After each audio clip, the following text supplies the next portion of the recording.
Chèque, le pion du litige foncier. Ma famille possède cette terre depuis des générations.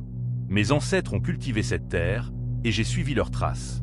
Mais un cousin éloigné, un homme avide avec des relations politiques, essaie de nous la prendre. Il a affirmé qu'elle était à lui, par des manœuvres légales compliquées. Nous avons résisté. Nous l'avons combattu au conseil du village, devant les tribunaux. Il ne pouvait pas gagner légitimement. Alors, il a trouvé un autre moyen. Il a utilisé sa femme, une femme connue pour sa langue acérée et ses manières manipulatrices. Elle est venue à notre enceinte familiale, créant une scène, m'accusant de harcèlement.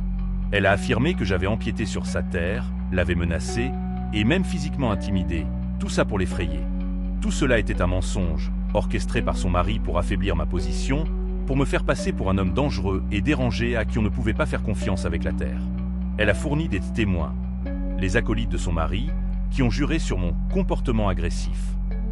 Ma femme, mes enfants, ils connaissaient la vérité. Nous n'avions jamais menacé personne. Notre litige était avec lui, à propos de la terre, pas à propos de violences personnelles. Mais sa performance dramatique, sa terreur feinte et l'influence de son mari ont influencé les autorités. La police, le tribunal, ils ont vu une femme se déclarant victime et un homme accusé d'intimidation. Mes dénégations calmes et dignes ont été ignorées.